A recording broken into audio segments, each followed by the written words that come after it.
Hello friends, Namaste, and welcome back to this wonderful space with me, your host Preetha Lal, as we spend time reading the book Eternal Values for a Changing Society by the late Srimad Swami Ranganathananda ji. As you are aware, if you have been following me, he was the 13th president of the Ramakrishna Matan Mission, a scholar par excellence, a spiritual ambassador, an educator, a thinker, a teacher. This multi-volume treatise that I have decided to read to you in parts is a testament to the breadth of his knowledge and the depth of his wisdom that holds relevance even today. The Swami's ability to take discrete thoughts and string them into conclusive and factual understanding is simply incredible. In today's passages, we will conclude the reading of the first chapter in the first volume. It may be of interest for you to know that these passages that I have been reading in these first 5 episodes were from a speech titled The Essence of Indian Culture, delivered by Swami Ranganathananda at the Ramakrishna Institute of Culture in Kolkata in December of 1964. The reason I bring this up is to highlight how eternal his words are and how timely they will seem today. His thoughts on acceptance, tolerance, assimilation of various cultures and influences to create Indian thought is so inspiring from a global perspective. His ideas of you and me as opposed to you or me is very telling even today. And given the whole socio-political mess in this world, one cannot help but wish for this greater sense of stability and equilibrium to prevail. Let us continue with the reading, my friends.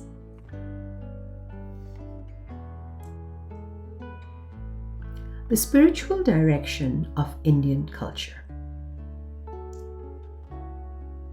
That the ultimate reality of the human and the universe is spiritual through and through, that it is one and non-dual, that it can be realized by the human, that this realization is the goal of human life, and that this goal can be reached through different paths. These constitute the fundamental ideas that have inspired Indian life. These have provided a spiritual base and a spiritual direction to Indian culture and shaped the destiny of the Indian people. Says Dr. Radhakrishnan in Eastern Religions and Western Thought, and I quote, "The destiny of the human race, as of the individual, depends on the direction of its life forces, the light which guides it, and the laws that mold it." Unquote. Vedanta describes Brahman, the ultimate reality, as Sat Chit Ananda, existence, knowledge, bliss. If bliss is a constituent of the ultimate reality of the universe, it becomes a constituent of the universe as well. As expressed by the Taittiriya Upanishad,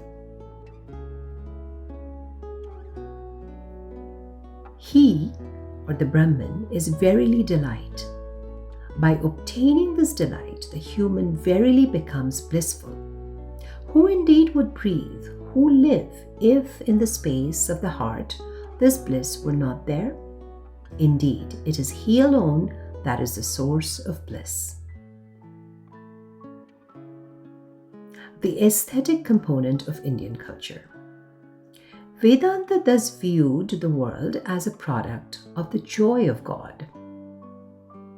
The Mundaka Upanishad therefore says, "He whose glory is seen in the universe, who knows everything, who understands everything, he, this Atman, is established in the luminous space of the city of Brahman, the heart.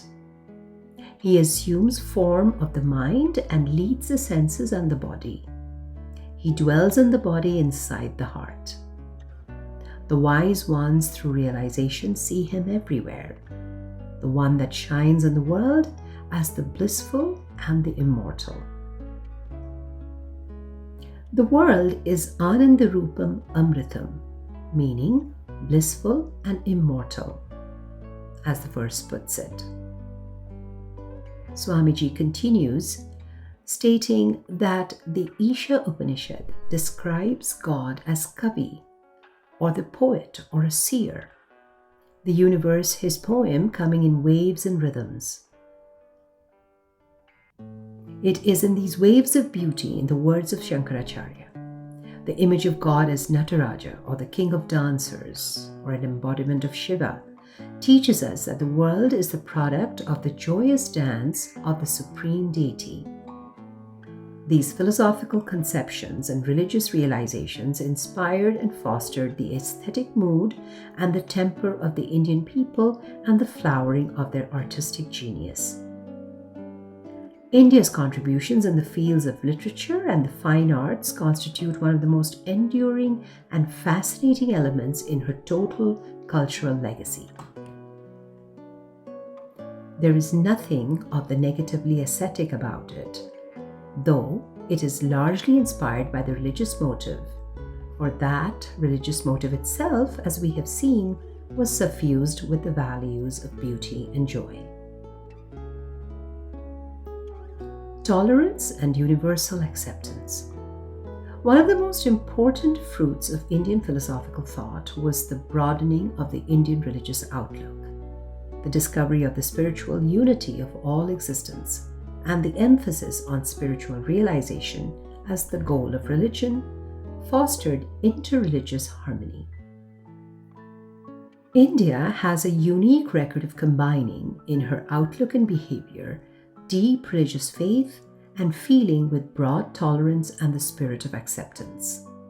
This can flow only from a conception of God that is infinite and all-embracing. In the words of Dr. S. Radhakrishnan from the Eastern religions and Western thought, Swamiji quotes, "Toleration is the homage which the finite mind pays to the inexhaustibility of the infinite." End quote. Swamiji continues, to do honor to an infinite God in an infinite way is to practice active toleration and fellowship. India received this universality of sympathy from her Vedic seers in one of their greatest pronouncements, Ekam Sat Vipra Bahuda Vadanti. Truth is one, sages call it by various names, which Swami Vivekananda considers the Magna Carta of religion.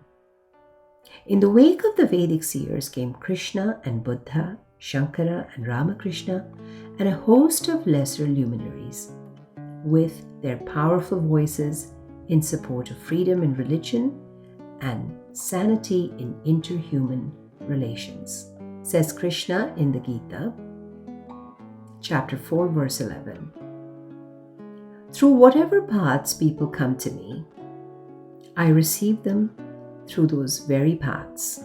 All paths, O Arjuna, eventually come to me only. Swamiji continues, as stated earlier, it was not merely the saints and sages, thinkers and philosophers who upheld this idea, but also the common people.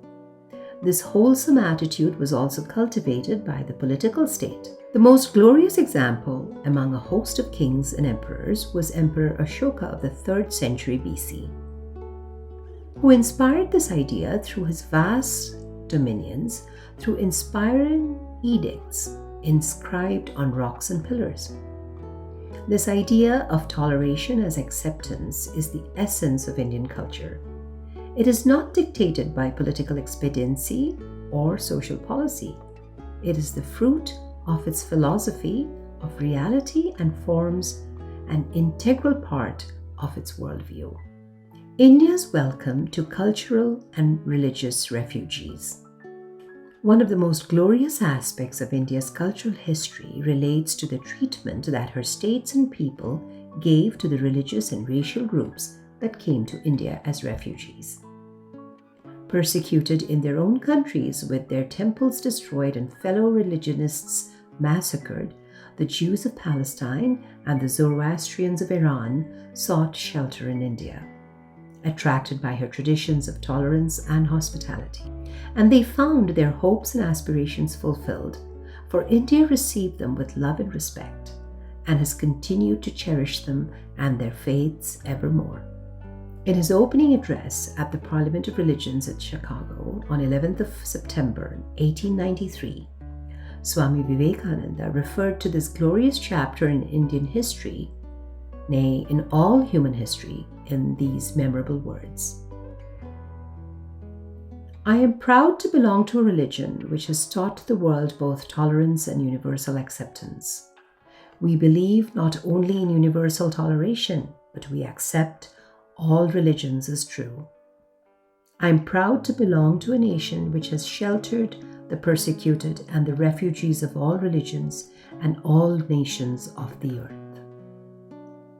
I'm proud to tell you that we have gathered in our bosom the purest remnant of the Israelites who came to southern India and took refuge with us in the very year in which their holy temple was shattered to pieces by Roman tyranny.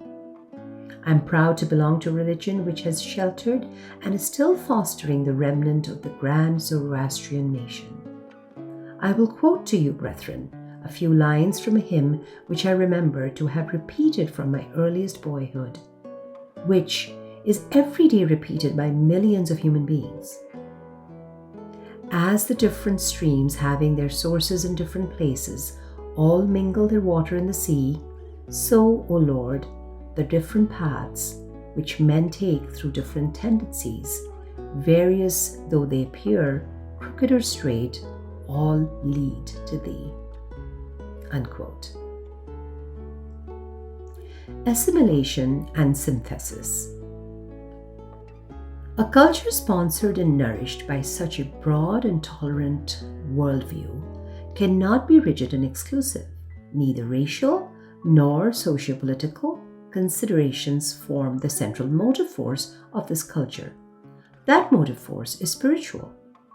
It is these former that breed rigidity and intolerance and lead to violence and war. The spiritual is always universal and human.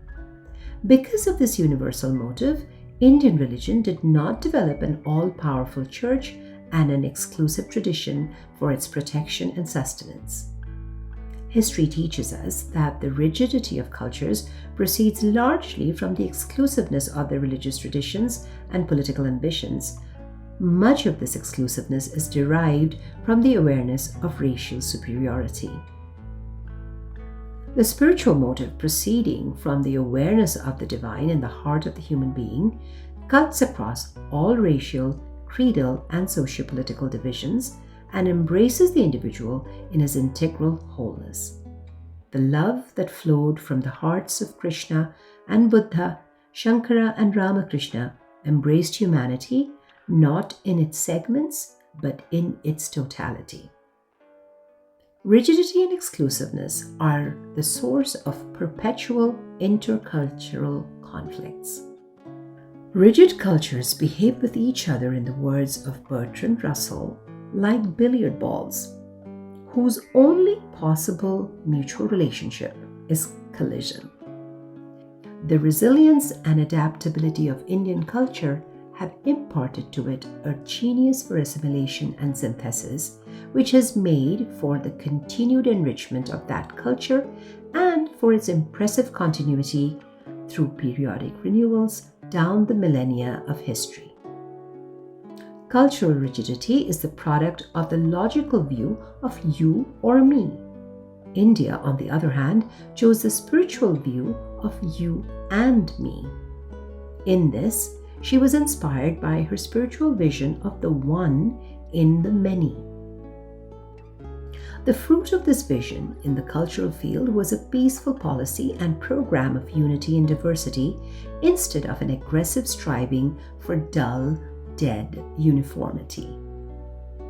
This assimilative process set in very early in Indian history when the Indo-Aryans came in touch first with the Indus Valley people and later with the rest of the indigenous population of India. The perfect synthesis of these two powerful cultural currents constitutes the central stream of Indian culture. That stream flowed on, receiving fresh accessions of strength through the assimilation of new cultures and peoples. The river Ganga is an apt symbol of Indian culture. It starts as a little holy stream in the heart of the Himalayas. It receives the waters of many, a tributary in the course of its flow, to become eventually the mighty river of joy and blessing for millions of people. The Iranians, the Greeks, the Scythians, the Arabs, the Turks, the Mongols, and finally the Europeans all have contributed their quota for the enrichment of Indian culture. All the major religions of the world have also poured their ideas and visions into the stream of this culture. Thank you, ladies and gentlemen, for joining me in this space today.